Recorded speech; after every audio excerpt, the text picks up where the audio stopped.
So you have a tender rate and you love overlanding. You have plans to do it big on the trace and some super glamping. One ideas, deep news and reviews, a podcast the first rate and here just for you. You don't have to think about it, join us and be about it. Something interesting we want to hear about it, come on let's talk about it. Welcome to Waypoint Overland's Random Waypoints podcast.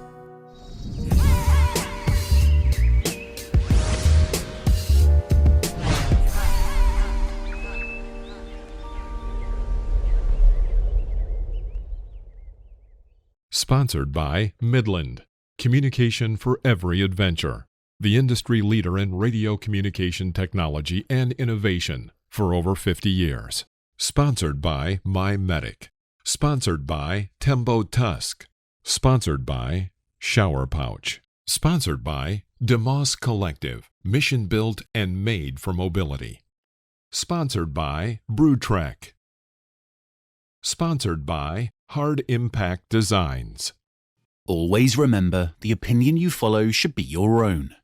Just consider the things stated here to be a second opinion from a complete stranger online. What up, Mike? What's going on, Phil? How are you doing today? I'm doing good, man. I'm still kind of decompressing from returning home from the trip. It was I was busy the whole weekend. I'm sure you know you were right there with me. How are you?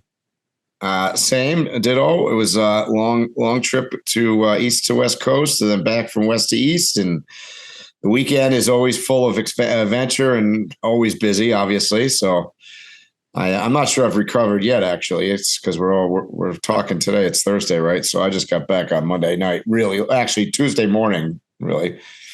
So I actually haven't recovered altogether either. And I've got a couple of events to go to next week. So yep. Yeah. I can't believe I committed to all these things. I'm having fun at them. It's just the in-between time where I spend a whole day sleeping and to recover, walking all those miles. So what did you think of the Overland Expo this year at Pacific Northwest? I thought it was excellent. I mean, I love the venue, as we've talked about before. I mean, I still think it's the best venue out there. It was busy. It was just a very different experience for me because I didn't have a truck. So that was interesting. But I was busy. I did a lot of instruction, you and I did some podcasts, talked to a lot of exhibitors out there, talked to a lot of people in the field. I mean, the only I can't even say it's a downside because, to be honest, the weather was great. I mean, it was hot for sure. It was hot, but no rain, no wind, no dust, no snow.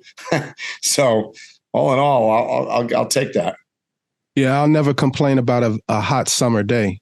Mm-hmm. And we did get some respite from the hot weather every day at about 6:30, 7 o'clock. It would cool off and So it wasn't bad. From that standpoint, got to see, as always, a lot of familiar faces. Got to meet a bunch of new people as well, and I don't have any complaints. It was a busy weekend. Yes, I tried to find last year's numbers, but I couldn't find them. But my assumption is funny you say that. Because this year is 17,000 attendees. Did you get that number from this year? Yes, that's this year. But I wanted to compare it, and I'm pretty confident that that's a big jump in number, but I can't verify it. And I was hoping maybe you knew. I'll tell you in 1 second because I actually have the number here from last year. Yeah, off the top of my head, I don't know. That sounds pretty ballparky, but let's see. Pacific Northwest had 16,100 attendees, according to my records. So I'm not going to argue their stats, but if that's the number last year, it seems like the number would be a lot higher from the eyeball test. Well, I will say, I believe I was told by somebody this year, I forget, I think you were with me. I thought they said there was 360 something vendors, 370 vendors, somewhere around there. They almost cracked 400. They had 395. Okay, so last year they had 345. Yep. The number you got was probably the number that was established a couple of days before it started. From my understanding, a bunch of people jumped on board like at the very last minute, and they got spots. Well, so there you go. So that's a whole 50 additional exhibitors that they had this year over last. So from a perspective of being, looking busy, it certainly was, because it was packed in there much tighter, I'd say, than it was last year. I mean, I know last year where the DIY showcase vehicle section was, where I was located, was completely full of vendors this year. Totally different setup.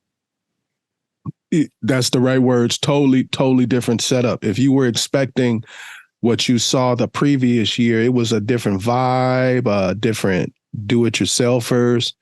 The addition of creators being involved, which I thought was pretty cool, because there's definitely a huge intersection between creators and do-it-yourselves. A lot of your do-it-yourselfers are also creators, so I thought that was a good idea. Yeah. Had some big names like Kevin from Lifestyle Overland over in that section. We had Jason from Primal Outdoors. I could keep going on. They had a nice list of people in that area. You could just hang out in that area, which we did a lot. Which we did, for lack of having a truck. That's what we did. Yep. Now, again, I'm leaning on you. Were there more or less instructors? I definitely know there were more classes. I don't. And bigger classes. I don't know. I'm not really sure. I will tell you that I was involved with more classes than I was last year, as do a few of my fellow instructor friends. They said they had more classes this year too. So if I had to take a guess, I'd say there was about the same amount of instructors, or maybe a few less, and more classes. So thus we had more to teach. I don't know. That's not scientific though. So I'm not really sure. Same here. And I talked to quite a few of the instructors. They all reported larger crowds in their classes, and a lot of the classes, maybe they only taught it once or twice during the event. This year, they were doing it like 3, 4, 5, maybe even 6 times, depending upon the class. I think that's a good thing. I'm always talking about education, and I love that people were that interested. The tents even looked bigger. Am I accurate on that? I don't know. I mean, yeah, maybe. They kind of looked like event tents. Yeah, they were definitely closer together. And there were a few, I think, that were bigger. I will say that my just a note, my final class of the weekend that I was in was at 1:00 on Sunday. And typically Sunday afternoon is sort of a crapshoot as to whether or not you're going to get and what kind of attendance you're going to get in that class. I was fully attended in a bivvy. I mean, we're talking about 1:00 in the afternoon. And I don't need to tell you, it was like, hot as Hades. We were in the bivvy in the middle of the showcase area, and it was totally full. And I ran over unintentionally. I ran over on that class by almost 40 minutes. So I just kept going, and people kept asking questions. Nobody was leaving. Nobody was moving. There was not another session coming in after us. So nobody was asking us to leave. And I happened to look at my watch, and I was like, whoa, we're way over time, which is fine. But it kind of shows the engagement, and particularly on a Sunday afternoon, that was good to see. So anyone listening who hasn't attended an expo, the significance of being there 40 minutes after and having a packed house, I just want to emphasize that even people who may have taken, or they had chosen a class on Sunday. A lot of times they'll check off the class, but then they don't go because it's at the end of the day and they want to leave early. So that's an incredible thing to have a complete class on Sunday, let alone it going over 40 minutes. Right. You messed me up. I was waiting for you for 40 minutes. I think, yeah, you're right. And I was like, oh no, my was supposed to be over a long time ago.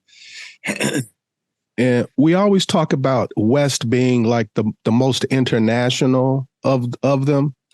I think the Pacific Northwest is in competition for that now. They had people from Canada, Australia, Ireland, Germany, the United Kingdom, Puerto Rico. There were several people that were on the Pan American Highway that actually took a break to come to the show. So there was like a big international presence, which I was surprised about, to be honest. There was a fair amount of travelers coming and going that came in for the show. I mean, maybe it's partly that Redmond is sort of I'll call it en route for people that are, maybe Pan Americaning or going to Alaska or doing some Canada transit. So the location is really good for that. I would agree. I think of the 4 Overland Expos, Flagstaff and Redmond are probably top of the list for that kind of response from the international traveler crowd anyways. Yeah, and I was telling you, I was looking forward to my drive home. Everybody was all concerned. It was like, are you going to be okay driving? Are you going to be tired? And I'm like, no, that's one of the highlights. Mm-hmm. Ironically, I just posted a few little snippets of my ride home. And for those who don't know, I only live about 5.5 hours away. It took me all day just because I was enjoying myself. But anyway, I just try to give an idea that you can pretty much get to any destination. If you get off the highway, it's a beautiful drive. I don't care where you go in Oregon or Idaho or Washington. The Pacific Northwest is a beautiful place. Get off of the highway. Agreed. So what didn't you like about Expo? I have a few things. Nothing. I love stirring the pot. Why wouldn't we do that? Well, this is probably, I have the least complaints. I don't even have complaints. One, if you didn't have a water bottle, it was hard for you to get water because they had bivvies all over the place with lots of water. There was plenty of water, but if you didn't have a water bottle, you didn't have any way to get the water. So that would be the only thing is they have some kind of cups, or if they don't have cups, just they need to put that on their website. Hey, make sure you bring a water bottle.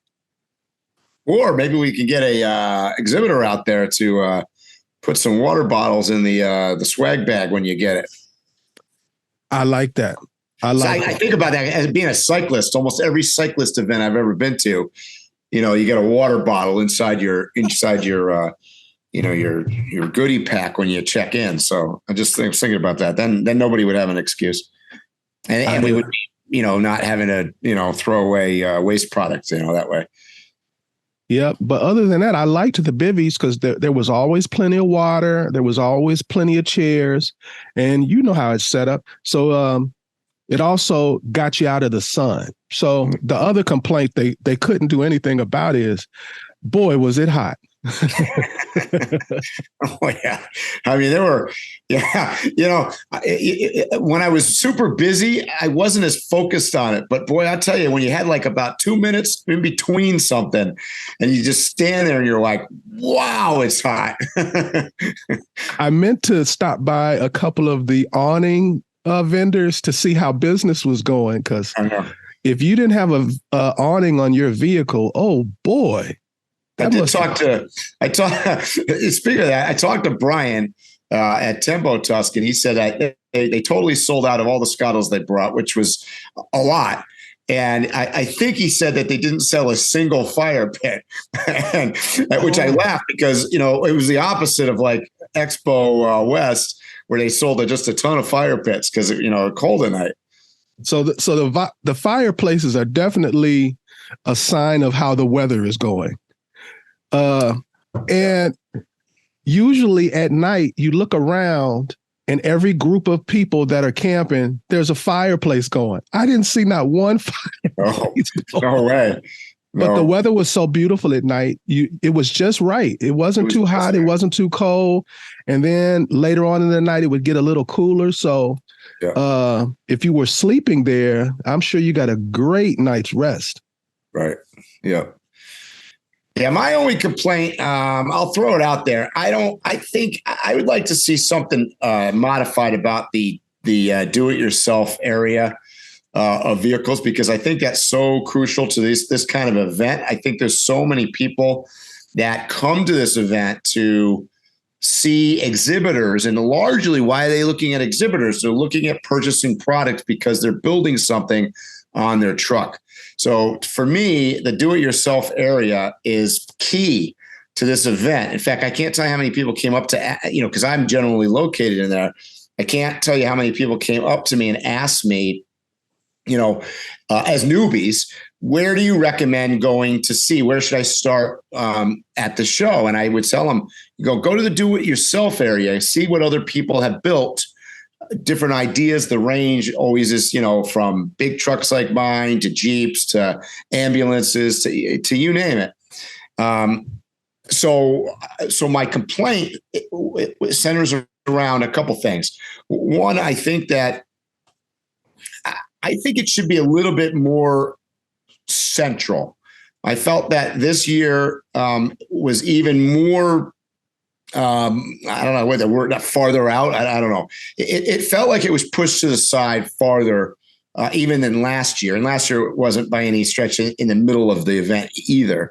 So I think that, something that would maybe bring it somewhere in the middle, even near the bar, the happy hour location, there's some area around there. Because I don't know that it necessarily has to be big. So I'm not suggesting that it has to be, a huge area with lots of vehicles, but something that's central that people can see easily is one. And then two, I think that there has to be, how do I say this? This is how I get where I get in trouble. I think there has to be consideration. And by the way, this is super hard to do on just, or maybe the format. I guess, let me start at the beginning. I don't like the word showcase.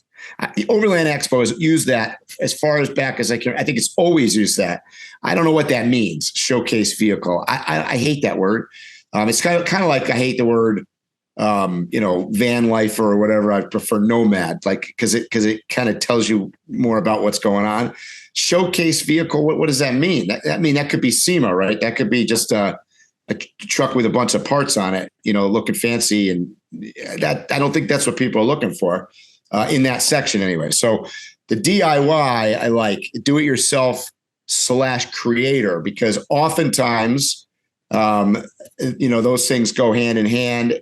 I'm not saying exclusive you have to be a creator to be in the DIY section, but I would almost merge the two together and call it the DIY creator section, put them in amongst one another, so it's not two separate sections. And I'm not saying to exclude people that are not creators or vice versa, but that's kind of what I saw. And then the requirement is that each person in that section do a class, and they become an instructor then. Not everybody is necessarily suited to being an instructor. So what I'd like to see is an outline of here, if you get accepted into the DIY creator area, these are the requirements that we would like to see you abide by. And a couple things that I noticed is attendance at your vehicle. I'd like to see a better attendance at the vehicle. A lot of times I would walk around, because after all, the people that I sent to that section to go look at DIY trucks, if they can't ask questions, if there's nobody to answer a question, it's kind of defeats the purpose. So I think there should be a requirement for the amount of time. And I know that's hard, but try to get people to, be at their vehicle more often. And I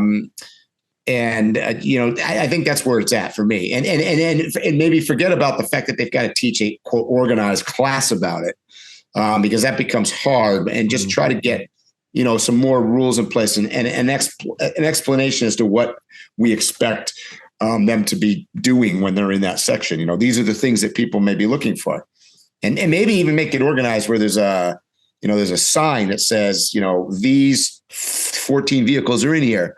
So-and-so, Mercedes Unimog owned by John Smith, and,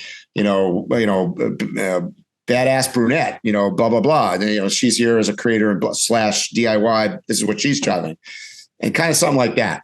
I don't know. That's just me. And the reason I'm thinking about it is because I spent so much time in that section this year, not with a truck. So I kind of got to walk around, and I walked around a bunch of times. And I got to tell you, there was a number of times, there were a few people I walked around, like, I don't know, 5, maybe even 10 times. I never saw them. So, if I didn't see them, nobody else did either. I had that same experience. And you helped me actually to remember something I kind of had an issue with. I know some of the people from Overland Expo actually watch our podcast, so maybe they'll hear this. Now, I probably irritate people asking all the questions that I ask. I'm constantly asking questions. And one of the things that came up was people couldn't find the do-it-yourself section and had walked past it. And I didn't have so much of an issue. I don't like that it's like in the back. But even when you got to the back, there's a row of vendors in the front. So you can literally walk past and never see that the DIY is there. Second thing is DIY and signage. I have never seen the word do it yourself in print anywhere on the website, at the actual place, on a flag or anything. It's a good point. Which also rolls into something else. And this is what I'm hoping that they hear, because this was a constant complaint that I heard from all kinds of people.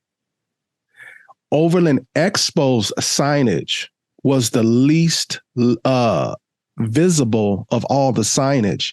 And when you did see it, it was the hardest to read because of the color choices. It was not a good contrast between the color and the letters. And I heard this from many people. Yeah, it's white letters on green. And not like a dark green, and it wasn't like a pure white. It was almost like a beige type white. So yeah. And I can understand that because I got bad vision. So I'm totally with that. And sticking on the signs, okay, you go to the app and it says blah, blah, blah is at G14, right? Well, you can't figure out even where the G section is unless you're a vendor and you know to look down for that little itty bitty little flag that says G on it.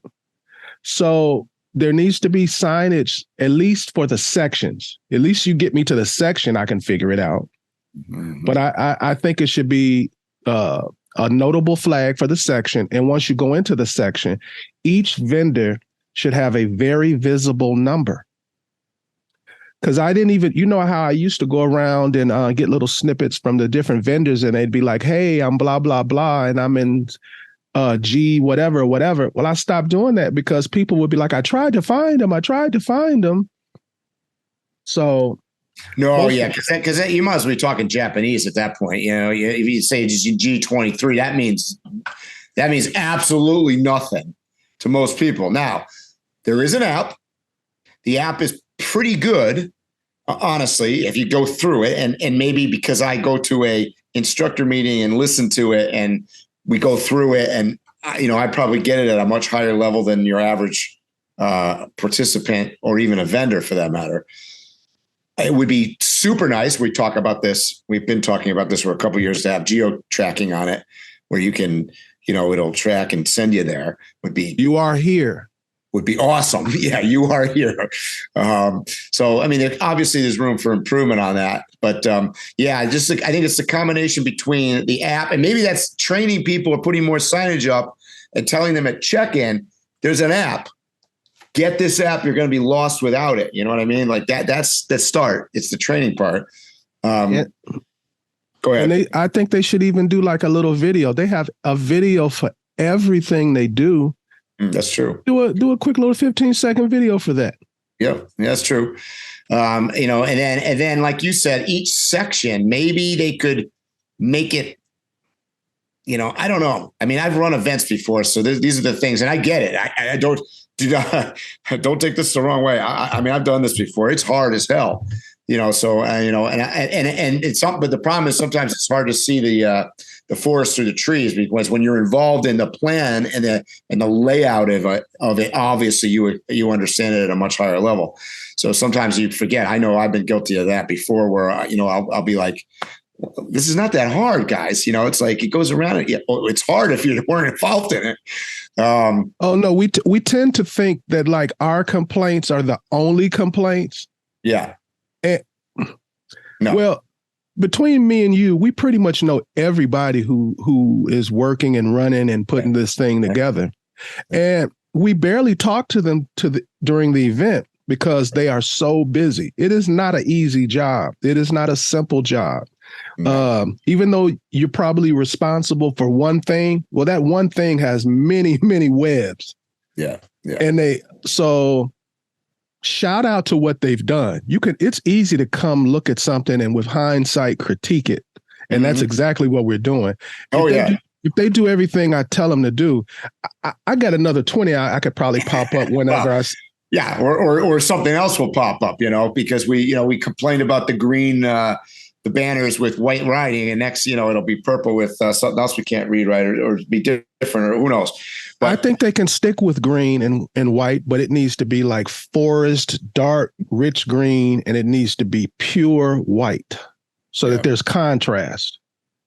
Yeah, and their signs should be taller than everybody else's or shorter than everybody else's. And that's hard because I want to recall back in the old days. This is probably before the fancy little, I don't call them wind blowing things that everybody uses now. I want to say they had signs that were, you know, stretched between two pole kind of signs, which, by the way, are easy to see because they tend to be higher. And I think maybe somebody said this to me, you know, at Expo. It's like when you go to SEMA or you go to an indoor expo kind of show, you know, you're looking at things hanging from the ceiling. So it's easy to look across the whole thing, go up, there's section K.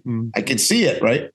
So, you know, the height is definitely, it's hard with an outdoor event because obviously you get wind and you get other stuff. And the next thing you know, there's crap's taken off. But so that I know we got off tangent here a little bit, but my thing with the do-it-yourself area, definitely, I agree. The signage, well, part of it's confusing because if you look at the map, you know, if I look at my app here, I want to say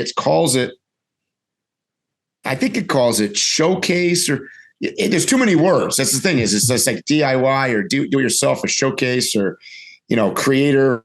And then it becomes what? You know, just too much going on. So less. I do love the fact that it's near the classrooms, and I understand that they need to stick to that. They do need to stick to that. You get the traffic coming in and out to the classrooms, and I want to say this respectfully, but I feel like the people. Yeah, I know, right? The people that are more inclined to go to education and classes are also probably the people that are more inclined to be generally interested in the do-it-yourself area, right? So they go well together. The people that are just simply coming to an expo to grab the latest hot-ass gadget to strap to the side of your truck may not be as interested in that. That's the best way I could say it. There's also another section of people, and I think I'm part of that section. There's some people who they're never going to build a vehicle from scratch. But they are absolutely going to be involved in the build. And as much as they know how to do, they're going to do. Yep. So it definitely needs to be more focused on the words do it yourself than showcase. Because the word showcase kind of like dilutes the words do it yourself. Yeah, because that could be a person who just bolted a bunch of stuff on. You know what I mean?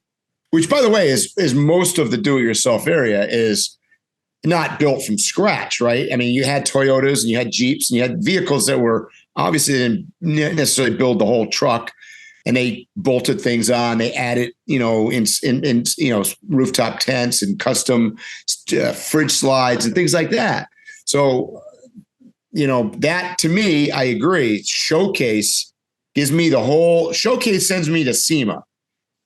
I'm thinking when you say showcase, I'm thinking, something came in on a trailer that doesn't drive. It's to showcase stuff. And, that's why I don't like that word. I don't think that's indicative of what we're trying to do. I don't think this is a good word that I'm using, but it's just an example to make my point. It needs to be like do-it-yourselfers who live in their vehicle, or traveling do-it-yourself. There needs to be an accentuation that I didn't just build this rig for the show. Right. And that, by the way, was the case. So if I took this event reality and walked to each one of those rigs that were in that section, those people, from what I can tell, every one of them is traveling in it full time, or at least going out on big trips with it, or, using it to whatever they're using it for. They're none of them came in on a trailer. But you know that because you know that. So this brings me to something else, just a suggestion. They should, and I may be using the wrong word, they should have some kind of little podium or something in front of each vehicle, some kind of little stand or something that you can walk to and like, oh, that's Michael Ladd, Drive the Globe. He's been to X amount of countries, maybe even a small list of the build out or whatever. And that's kind of what I go back to about instead of focusing them on doing an hour class on their rig, being around the truck more and having a set standard of, okay, everybody that attends this, or like you just said, that would be a great idea, actually, Phil. Here's the questionnaire. Fill out this questionnaire. We're going to print it up, give it to each truck. So each truck can post. It's sort of like when you go to a car show, right? It's a 2001 Land Rover. It's been to, 46 countries. I built it over the last 6 years, but whatever the story is. And each one has systematic story. Because look, I've been in that section enough to know everybody that comes by asks, what kind of engine does it have? What do you do with the truck? How long have you had it? Blah, blah, blah, blah, blah. I mean, everybody gets that. One of the reasons your vehicle, when it's there, is generally the most popular vehicle in the whole do-it-yourself. One, it's a big-ass orange truck. But another reason is, while you're talking to somebody, I can go to your little table and get all the information that I want to know about the vehicle. I can get a card, I can get a sticker, I can get information. Yeah, so and there needs to be something like that. No, go ahead. Even if they don't make little podiums, maybe when you apply for it, once you get your stuff back, you have to fill out something about your vehicle, and then they create a QR code. And you stick the QR code on your windshield or whatever, and people can boom, and then they can look on their phone, because people love to look on their phones. And how about the QR code goes to the app? So you could load up each one of the do-it-yourself vehicles in the app. I like it. It's got it on the app. You could see the section, but then we could click on each individual thing and go, oh, that's, there's John, and he's got a Toyota, so that these are just ideas that would make it fluid. Because I noticed this weekend, it was it was one of my low points in a sense. And really, I think that had to do with, like I said, the walking around and not seeing people at their vehicle. Because trust me, I was genuinely interested in a lot of these things. I love going around and seeing this stuff. It wasn't good for anyone. I'm there as media, and I want to talk to those people. I want to get rig walk-arounds. I want to get explanations. And I know most of those people, so it's not for a personal satisfaction. But then there are those who have traveled a long distance to see somebody that's going to be in there, and they want to see that rig because they are thinking about getting one, or they have something similar. It's a real downer to go there 2 or 3 times, which I witnessed, and the person, you never can catch them. And that's, once again, why I kind of feel like integrating the creator section into the do-it-yourself area would be good, because having got the opportunity to be in that area a lot this past weekend, you look at Jason from Primal, or you look at Kevin from Lifestyle Overland. Those guys are at their trucks all the time. They never talking left to people, right? Because people are coming over for autographs, basically. But that is a great, and then everybody gets to see their truck, gets to see the rig. So the interaction there is fantastic, and that's kind of why spicing them in amongst the DIY, because they are DIY, right? There is no difference. I mean, Jason built his truck, as did Lifestyle Overland. Those things are custom outfitted. Those are DIY trucks, right? So those guys are there and they get it.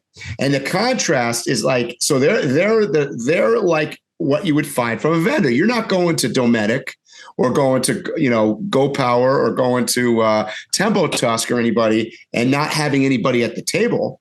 Right. No, they're there to interact with the guests. And that's my point. So the contrast between that and then going to somebody's rig that's also taking up a real estate space, right?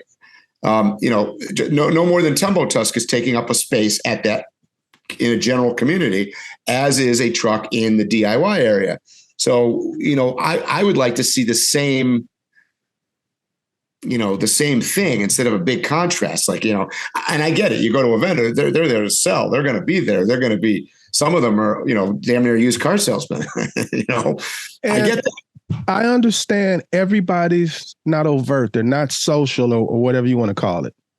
Correct. So there should be two do-it-yourselves. There should be like do-it-yourself A, which is like you and guys like you actually inside the event. And then maybe the camping that's right by the gate that everybody passes by, make that the secondary do-it-yourself.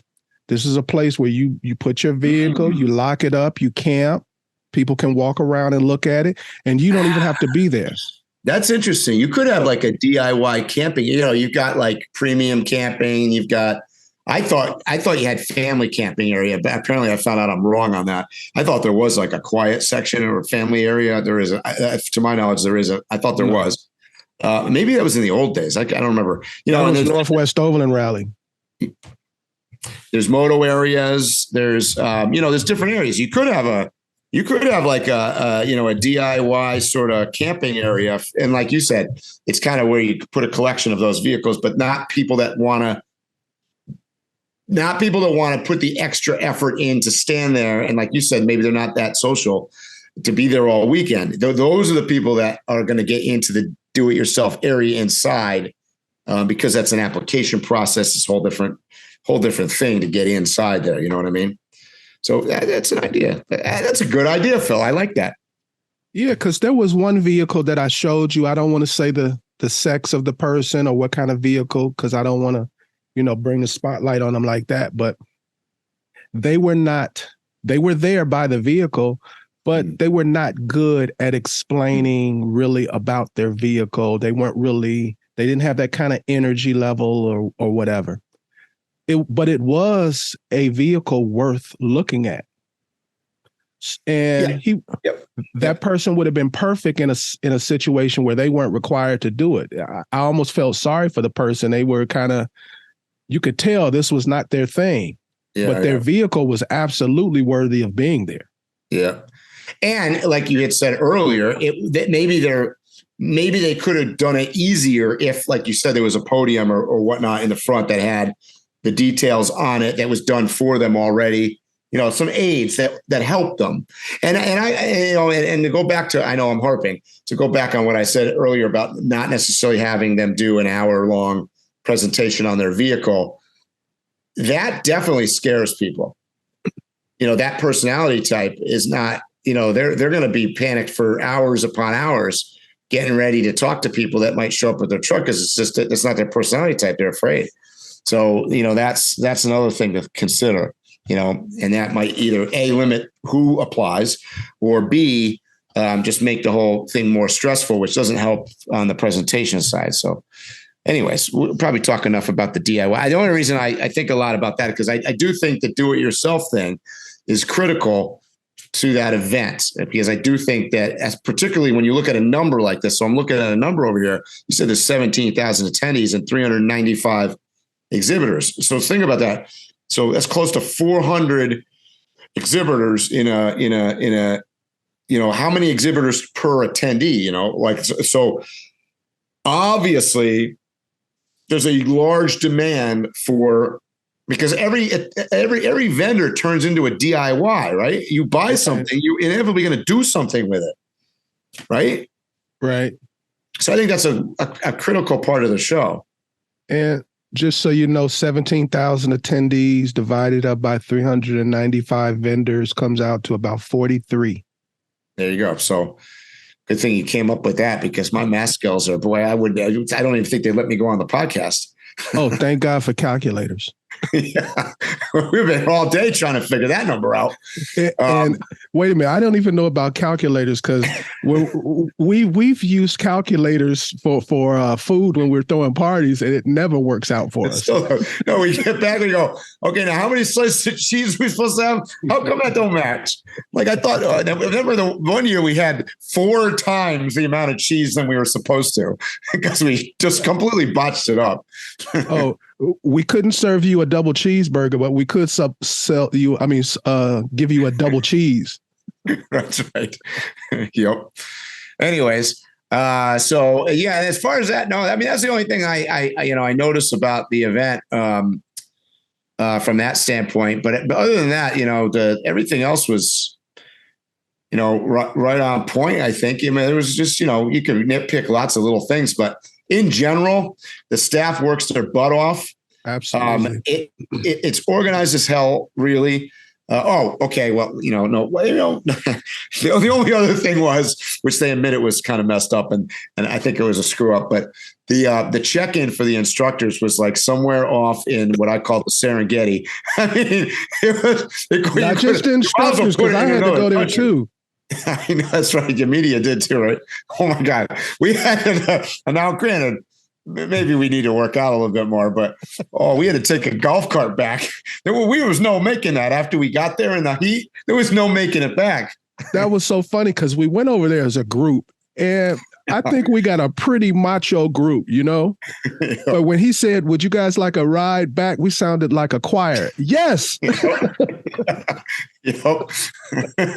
Oh my Lord. That was way out there. Because I kept thinking it wasn't making any sense to me either, because we were in the instructor camping area.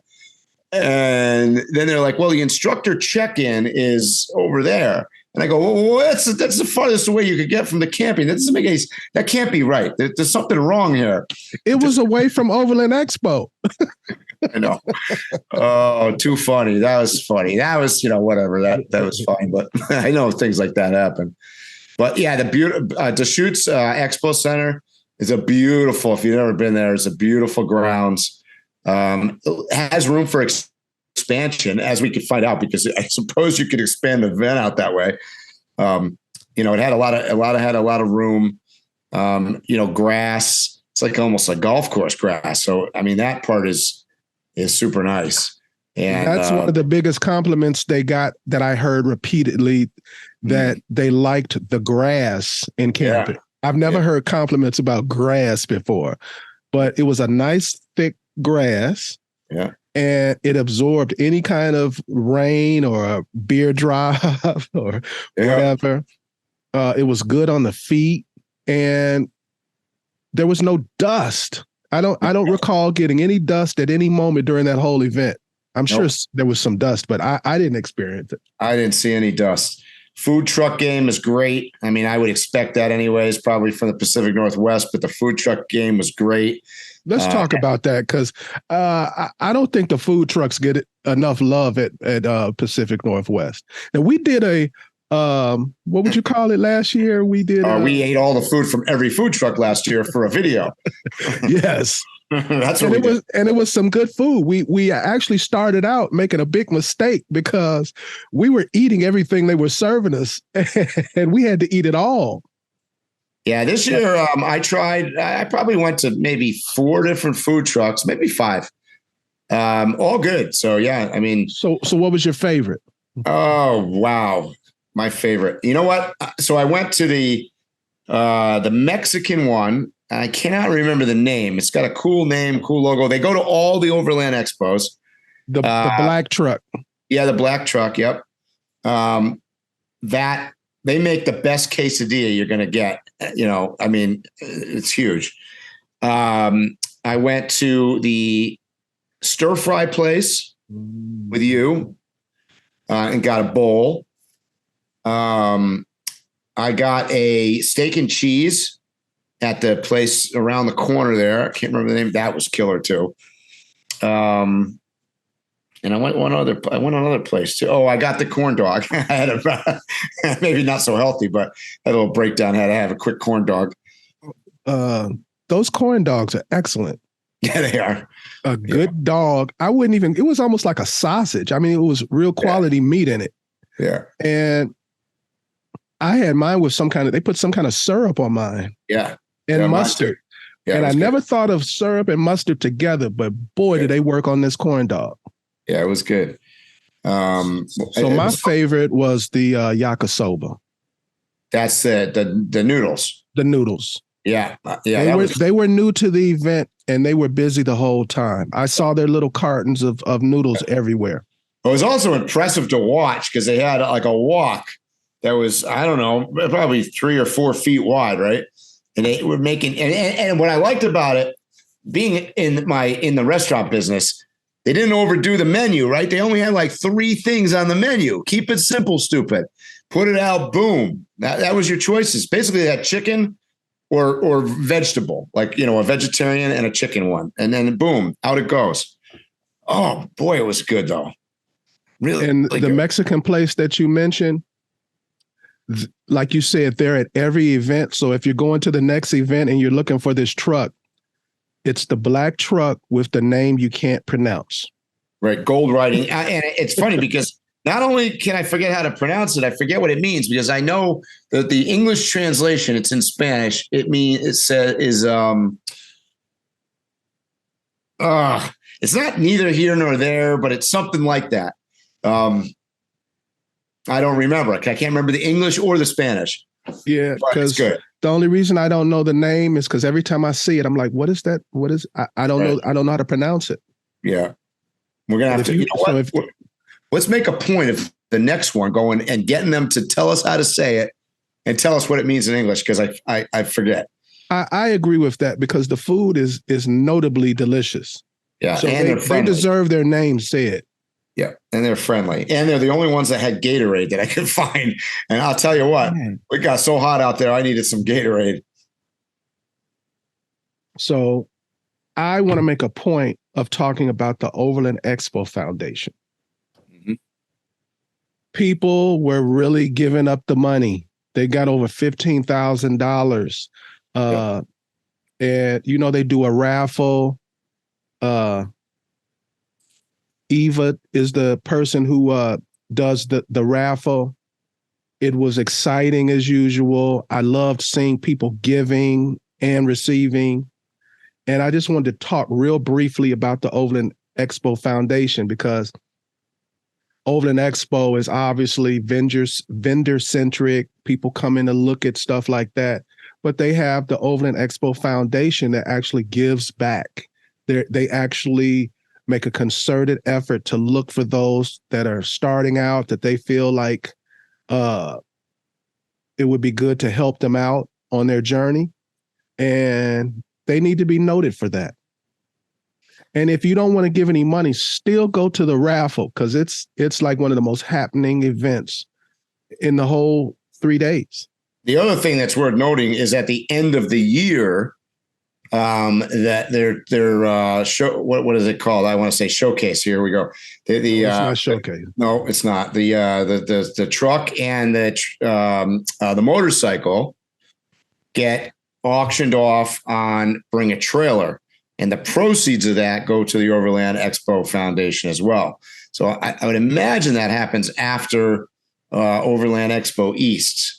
So I'm not sure what the time frame on that is, but we can find out and let you guys know. But anybody who, because I'm going to be bidding on that Triumph, I'm going to tell you that right now. That's just what I was going to comment on. I think this year's truck and motorcycle are the best they've ever had, especially that motorcycle. The paint job on it is incredible. Killer wrap. Beautiful signature turquoise color. outfitted with MOSKO all around. Talk about MOSKO a little bit for those who don't know about that brand. Well, I'm a huge MOSKO Moto fan. I mean, they make both bags, luggage for motorcycles, as well as clothing. So riding gear, and it's top of the line. I mean, it's pretty much the best you can buy out there. It's certainly not cheap, but it is rugged as hell. And that I ride 100% with that. Nowhere near cheap, but I've never heard anybody complain about the price. So no. I think that's the best example of the kind of quality that they have. Yeah. It's one of those things, buy once. By the way, those bags that are on that Triumph there, that's going to go up for auction are their 10th anniversary edition thing. So special edition ones, hard to get. I'll try to find footage of the motorcycle, and maybe people will be looking at it. If not, I'm sorry. Beautiful bike. Eva is literally riding around the country on this motorcycle. She rode there on that, yeah. Yep. So, it's a good point you bring up on the Overland Expo Foundation. That's certainly something to talk about. A lot of cool stuff happening there. So, there was some trail cleanups I heard going on out in the Bend in Redmond area. Let's give a shout out to Redmond while we're talking about it. What Absolutely. A cool town. Absolutely. What a cool town. I wouldn't have known all about it, but we had the opportunity to go out and hike. We walked what seemed like about 8,000 miles on the first night that we all came into town. Decided it was a great idea to walk downtown, which was several miles, and but got to go to some breweries, a dive bar, a few other things down in the center. A really cool late night burrito place. So I don't know the name of any place that we went to. Wild Ride. We went to Wild Ride Brewing. Yep, that was good. But Redmond is a kicking place, so it's definitely worth checking out if you've never been to that area. So definitely, and I had been there last year, but we didn't ever spend any time. Actually, you and I camped around that area for a while, but we never spent any time in the downtown there. So that was different. And when we did go to Civilization, we were in Bend, which is wonderful. I highly recommend Bend, but you don't have to drive to another town. Right. You can stay right there. Yeah. And I think a lot of people don't realize that Redmond is like the redheaded stepchild, sort of, you know what I mean? Like from Bend, but it's got its own cool vibe. In some ways, it's probably what Bend was 20 years ago. If I had to take a guess, I don't know. But, that's got its own cool vibe in its own right. So, yeah. And I changed my mind, by the way. If anybody's listening out there, we should have the Cool Ride / Rigs and Brew event for Overland Expo right there in Redmond downtown, because be a little clearer on what rigs and brews are. Everybody's not going to know what you're talking about. Wednesday night in Flagstaff prior to the event. And by the way, they used to do it in Asheville, North Carolina for East when they had it there. They'd have, sort of gets the community and the Overland Expo crowd together, parks cool rigs downtown, supports the local vendors and the shops that sell stuff, breweries, whatnot. And it gets people to actually spend some dollars in the community that the event is hosted in, which is what I like about it. So it's just, I think I don't know if it's called Rigs and Brews or Brews and Rigs, or I think it used to be called the Cool Ride Party. I think back in the East, they called it that. It was like, same thing though, showcase off some cool vehicles and then interact with the downtown. So Redmond, if you're listening, or Overland Expo people, if you're listening, let's do it next year in Pacific Northwest, because that's definitely a place you could do it. Absolutely. And there's plenty of breweries. There's plenty of restaurants. Talk about the food that we had at, what was it called?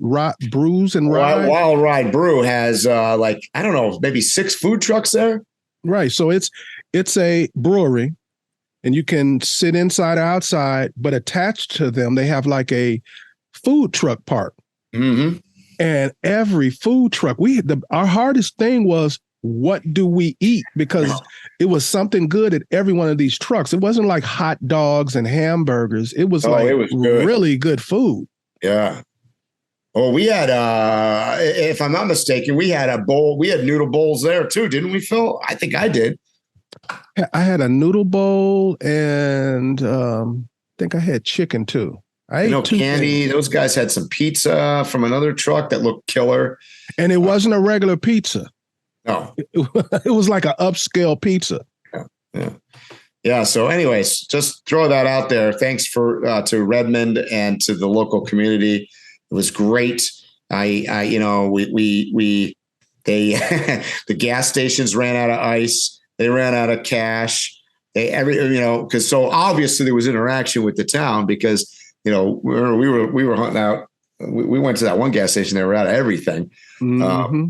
And I stayed at the hotel there, and everybody was super friendly. So, yeah, different experience for me. Got out of my truck and got out for once. And shout out to Sheila, Mama Got Wheels on Instagram, and to Candi, Chicks Do It Too, the numeral 2 on Instagram.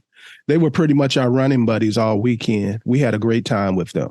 We absolutely did. Yep. So, and for those who don't know who Chicks Do It Too is, that's Candi Skehan. She's also an instructor. She has her vehicle in the do-it-yourself section. She's somebody that I absolutely think you should check out if you're at an event and she's there. And she's going to be at an event coming up. If you guys are still out in the Oregon area, there's an event not this weekend, but next weekend in Toledo, Oregon, near the coast. So it's called Holy Toledo. I believe they're expecting somewhere between 200 and 250 rigs out there, and worth checking out. It's another overlanding and van life event. So if you're up in the Oregon area. And what I like about the event, I have not attended yet. I plan on attending. What I like about its location is you're minutes away from the coast. You're already in the forest. It's a beautiful place to drive to. It's a beautiful place to be.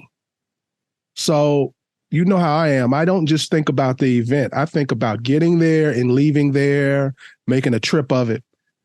Absolutely in an excellent, excellent location. If people aren't familiar with Toledo, Oregon, it's basically next door to Newport, which is right on the coast. So most people will know Newport, Oregon. If you like Newport, Oregon, you'll really, really love Toledo because it's the best of both worlds. And that's thrown by your buddy Josiah. What is it? The Journal of Lost Time. You can look that up, the Journal of Lost Time. And they throw a bunch of events, but this is the one that's happening next week, and I give it the thumbs up for sure. And while we're on that, we weren't totally sleeping on the job at Overland Expo, so we did do some podcasts.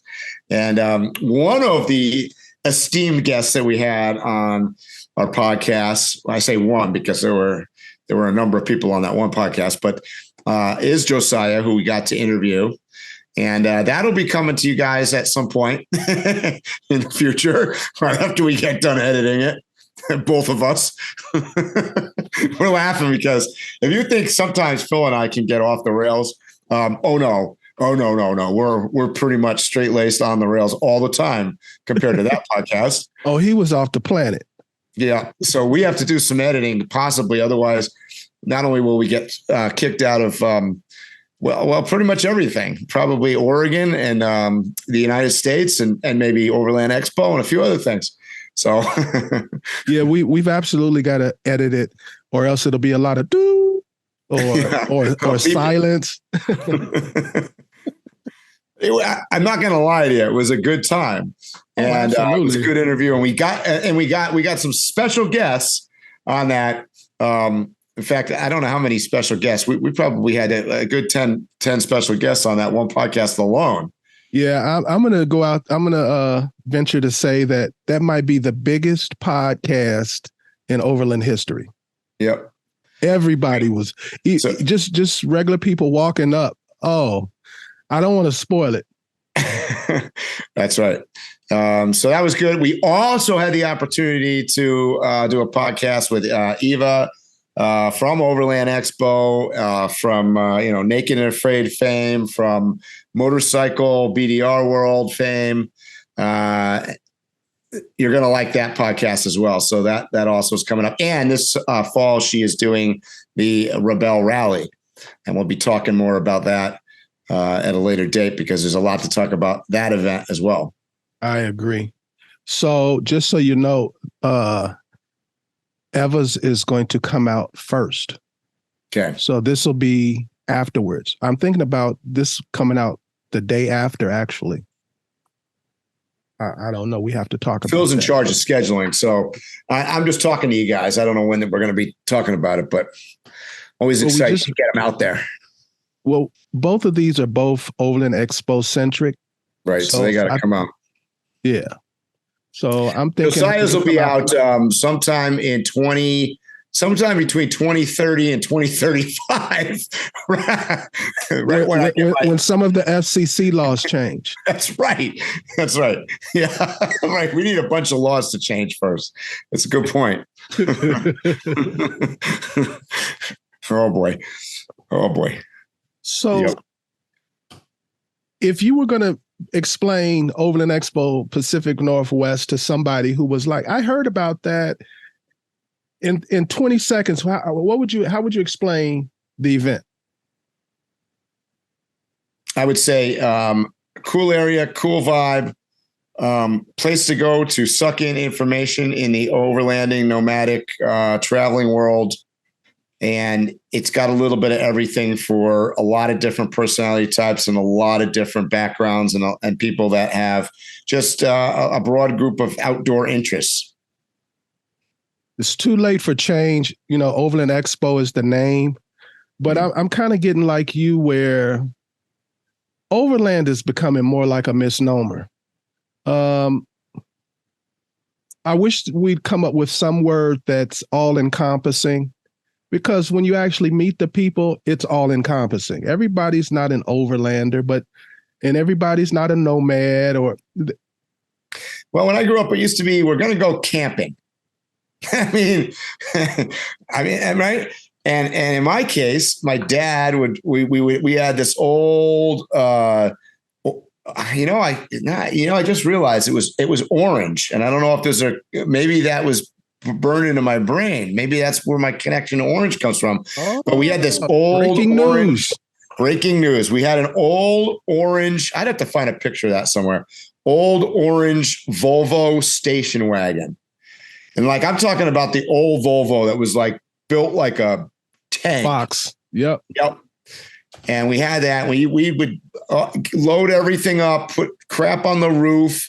We had a St. Bernard. The St. Bernard would somehow fit in the back, and we'd pile that thing high and head off to the backwoods of Maine or wherever. We went to Canada a few times, and that was overlanding. I'm picturing this with the Volvo and everything. You guys were like the classic stereotypical New Englanders. Yeah. Oh yeah. Exactly. Yep. And then we're off, and but that was overlanding, right? We just didn't know that word then. And I agree with you, Phil. That I don't think that there's anything wrong with the word overland, and I don't think that it necessarily is misconstrued. What I do think is it has been confiscated or seized by commercial. It's been commercialized and turn into a keyword for I'm going to charge you more. That's what it is. So, whatever, I don't care what it is. If I got a flashlight here, I'm going to block the brand because it doesn't matter. If I put the Overland edition on this thing, I could charge double. And somebody I won't mention it either, but I happen to like that flashlight. I love that flashlight. I think I got 6 of them. But yeah. So I just want to remind people that April 8th, 2024, we're going to have a total solar eclipse again. And you should start making your plans now. You know, go ahead. Well, I don't want to do this live, but I'm going to do it live anyways, because that's what we do. So there's a solar eclipse that is going to happen at the Moonlanding event, which is, we've talked about this, I think, in the last podcast. That is in, I believe, October 12th of this fall in New Mexico. We're hoping for 1,000 trucks there. So that's going to be my worldwide West Coast debut of the new rig that I'm building. But it happens to happen with the solar eclipse. So I'm going to ask you live, Phil, because you know more about this than I do. Is that different than the one's going to happen next spring? What's the difference? Or what? I don't understand. It's a different type of eclipse. Like the one that I'm talking about in 2024. Okay, basically, an eclipse is when anytime one star partially covers another. Yeah. The one in 2024 is a complete eclipse. They call it totality. Okay. So and is this the moon? Just the moon blocking the sun? Yes. Yes. Okay. But that's the same as this fall. It's still the moon, right? Right. Can you tell I have no idea what I'm talking about? But the one in 2024, if you're in what's called the path of totality, yeah, what happens is it's a perfect alignment of the two, and it does not go completely dark. Around the edges, there's still light, but it covers enough of the sun where it's this eerie darkness that you'll never experience in any other. Am I wrong in saying some eclipses, it covers like the whole thing, or it doesn't have a halo? Is that what makes it different too? That's exactly right. Yeah. Okay. If you hear the word totality, that means it's the only one where it's in perfect alignment and it covers it, and it'll have that ring. Yep. And if it's something you've never done before, it's not like it happens every year. Right. You got a few chances maybe in your lifetime to see it. If you can plan for it, or you happen to live somewhere that's in the pathway to it, I highly recommend it, because it's something that it's hard to explain to somebody. It's really something you need to experience. Yeah. The last one that they had that was complete totality, I made the plans and I went to Stanley, Idaho, which was right in the middle of the path. And it's one of the greatest experiences I've ever had. So I highly recommend it. That's kind of why I'm super excited, even for this one in the fall. And I don't know what percentage that is. I know it's in the path. I believe it's very high. I want to say it's like 97% or something. It's very high. Yeah, if it wasn't close, they wouldn't even mention it. It wouldn't even be a big deal. Yeah. And I'm excited because that's in an area, obviously, that the likelihood is that you'll have a fairly good shot at a clear sky, right? Because it's in the desert. And I just want to say something real quick about that. If your plan is to look at the eclipse, then you need to have special binoculars. I didn't know we were going to talk about this. I would show you mine. I have some from a company called Celestial. And that's pretty much the only way that you can look at it. Do not look directly at it. You will burn your retinas. Do not do that. I saw lots of people. Oh, yeah. Not a good idea. So, and don't just get a brand that is a known brand, like a Nikon or something like that. It's your eyes. Protect your eyes. I'm half blind, so I'm always thinking about that. Yep. Good. Well, a lot of exciting things coming up, so that's good. What's next for you, Phil? I know you got more stuff going on than I do. Well, we just talked about one of them. I'm going to go to Holy Toledo. I'm going to hang out on the Oregon coast. Just for those who I don't think we even mentioned the date. Is July 20th to July 24th. So I'm going to go. I know a lot of the people who are going to be there, even though it's my first time. I'm pretty much guaranteeing a good time, because it's good time people that are going to be there. So I'm really looking forward to it. Candi and Sheila are still in the area. They're going to it. So I plan on hooking up with them. I know Josiah, who's running it, plan on hanging out with him. I'm really looking forward to it. The past events he's had good music, good food, good people, and I expect the same at this one. And then I plan on going up into British Columbia to the BC Overland Rally. And I've talked about this podcast after podcast. It's something exciting that I'm looking forward to doing. I've never been to this one either. Been obviously to British Columbia. I damn near live at the border. Right. But I've never gone to an event. So I'm looking forward to this. And as far as in BC, I've never really done any outdoor stuff. That's a thing. When I'm going to BC, I'm going to the restaurants. You know, right. they got great restaurants. And so those are, and then after that, I got maybe a 2-week break, and then it'll be Overland Expo Mountain West, which I'm looking forward to. So what about you?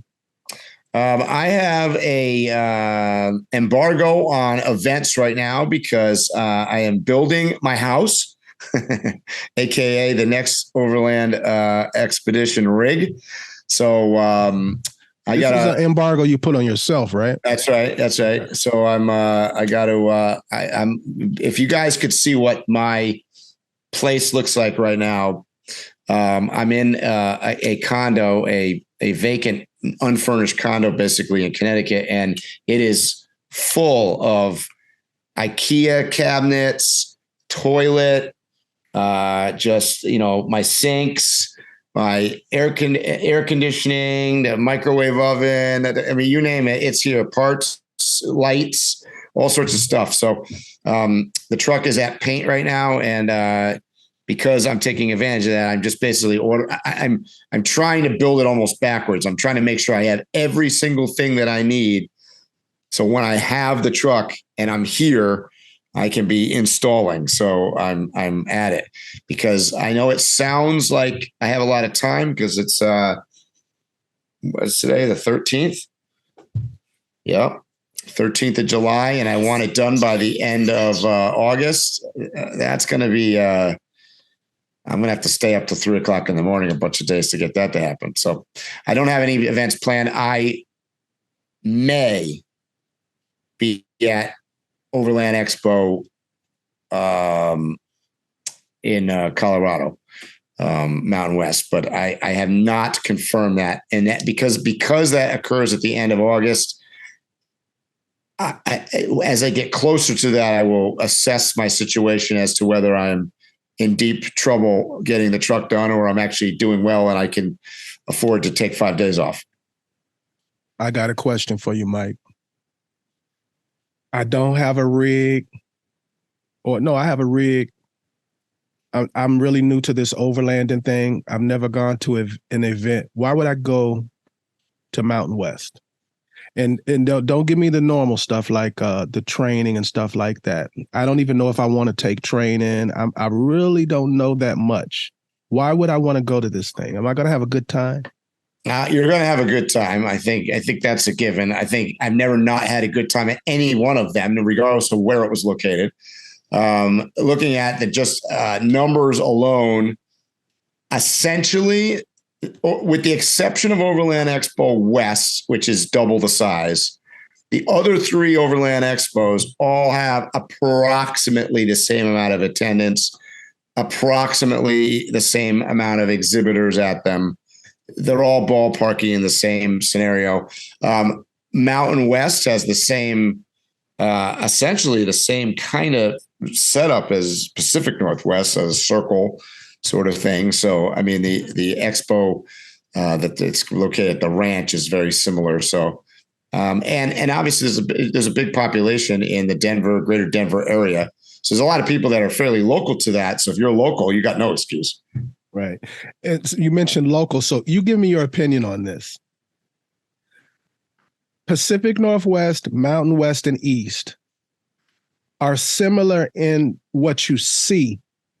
Yep. But the vibe is different at each one.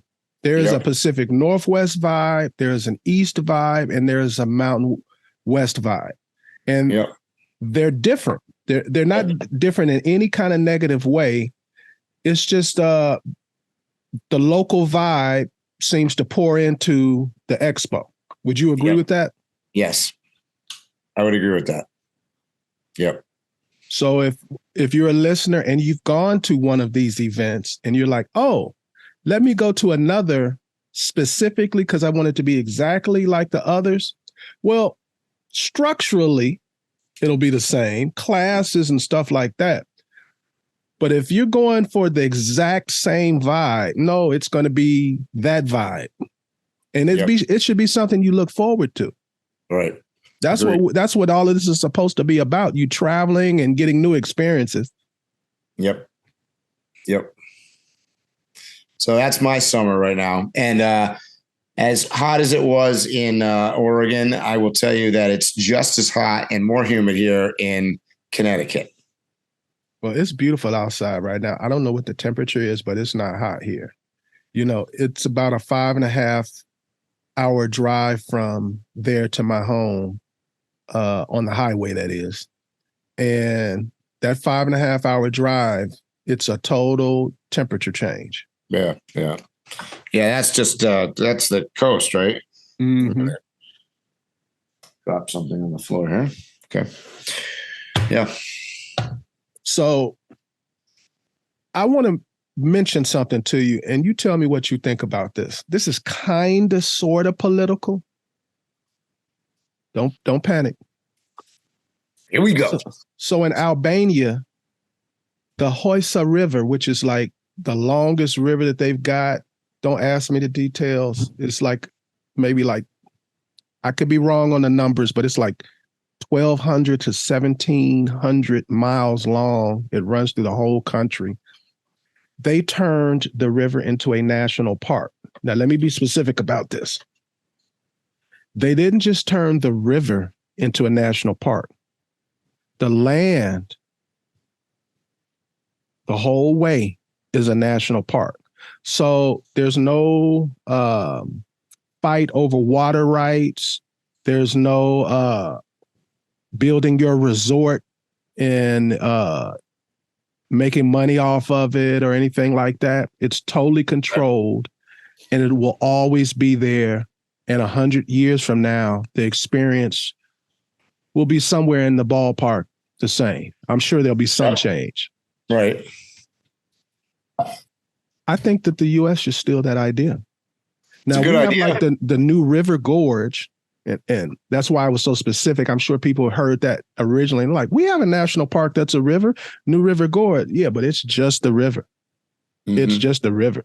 If you go, they have all kind of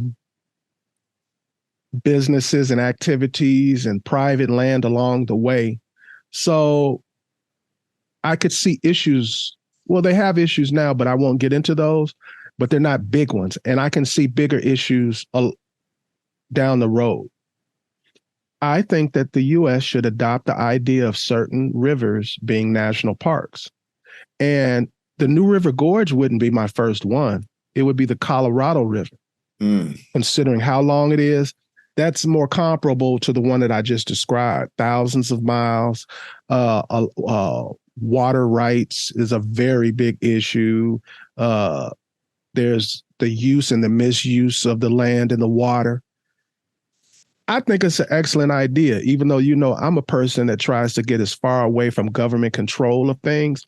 There are some things that I think they should control for the simple fact that we want those things to last and last forever. I agree. Okay, well, that's it. So about he agrees. You know, yeah.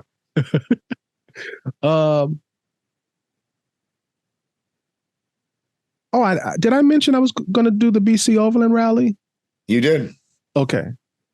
Yep, you mentioned it. Yep. You got 2 events coming up. And then the Overland Expo Mountain West event. So it's 3 events. And then, and I've got my committed events are Overland Expo East, which is October 6th through the 8th. And the following weekend, I am committed to the MOONLANDING event in New Mexico. So that's also put on by Journal of Lost Time. So I might as well tell you, it's been in the back of my mind to attend this for a while. Josiah has asked me. He asked a while ago. He brought that up, and I've had it in the back of my mind to go, but I'm trying to work on a new rig. I have a wife. A lot of things I get all that stuff. Yep.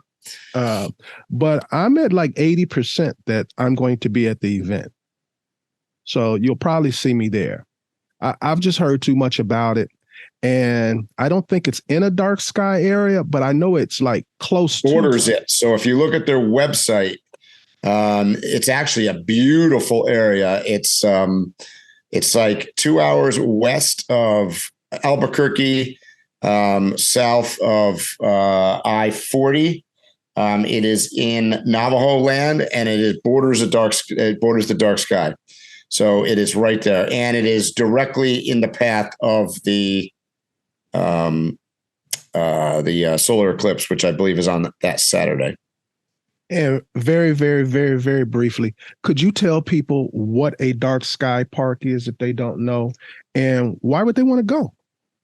Well, Dark Sky Park is a place where you can go that has been, there's an organization, basically. It's certified that it is a dark sky community. In other words, there's not light pollution, so you can clearly see the, the stars and whatever is out in the sky. So you don't have right? I mean, you don't have the light pollution. That's the big thing. So when I'm traveling, there's two things, and I'm talking about North America now. There's two things that I look for to kind of help me with my travel and what path I choose to take. And those two things are, I look for BDRs, backcountry discovery routes, and I look for dark sky parks. Yep.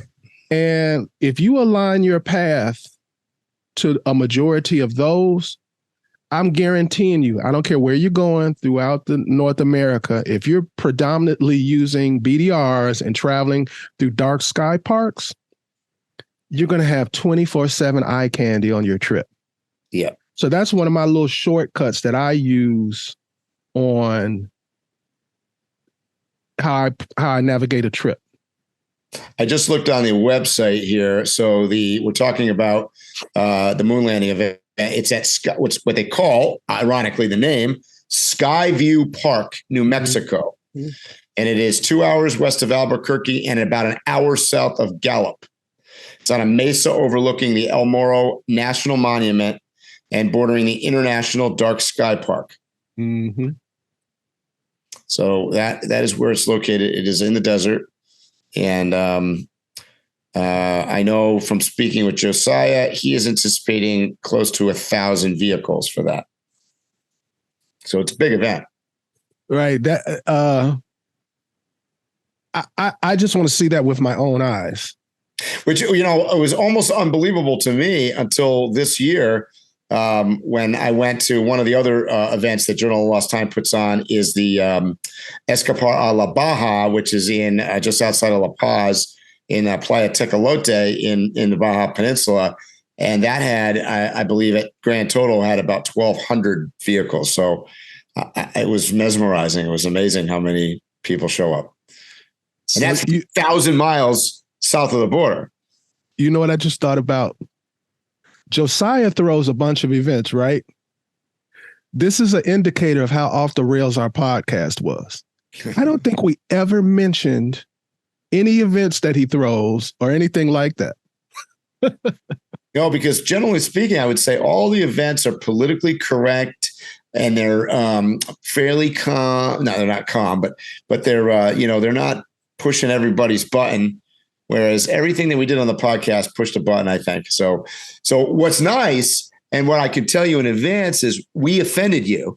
And I'm talking to everybody out there. I don't think we left anybody out. So really, we were completely fair. We just offended everybody. I can't guarantee that we air that one. We've really got to listen to the whole thing. But I will tell you, we were drinking High West old fashioned in a bottle. And it was that was our taste testing for that podcast. And I mean, maybe what went wrong is we started taste testing at the beginning of the podcast. I don't know. I don't want to give too much away. I'd say maybe about 10 to 12 people came through our podcast on that one. We had a lot of people. I would say it was more, but yeah. We had Ozark. It never ended, by the way. It never ended. It just faded. Right. It just faded. At one point, I think Phil got up, and then at another point, I got up. The podcast, by the way, was still going on. Neither one of us was even sitting there. So people who I know were there. So Josiah from the Lost Time. We had Jason from Primal Outdoors. Uh-huh. We had Ozark Adventures. Yeah. Then we just had random couples guests, and families. Random guests. Yeah. A bunch of random And guests. somehow, everyone we picked out of the crowd to come be part of the podcast was just as crazy as we were. So that just fascinating. Yeah, it was fascinating. And to say we were on went off on a tangent, that's not the correct. We were on a tangent from the first minute. We were never on. We're just gonna have to. It wasn't a surprise. We're gonna start our only. Well, we could talk about it. We could put it on the Waypoint Overland's OnlyFans page because there was a lot of discussion about OnlyFans and I was surprised that so many Overlanders have OnlyFans. Yeah, and you got to stay tuned anyways to listen to this because then you can hear about the naked Overland Expo. You know, because we talked about that. So, on that note, is there anything else you want to say? No, why we better get off now? Well, guys, you know what I'm going to say. Stay safe, tread lightly, and hopefully I'll see you here or on the trail soon. You have been listening to Waypoint Overland's Random Waypoints. Like, subscribe, and stay tuned for more.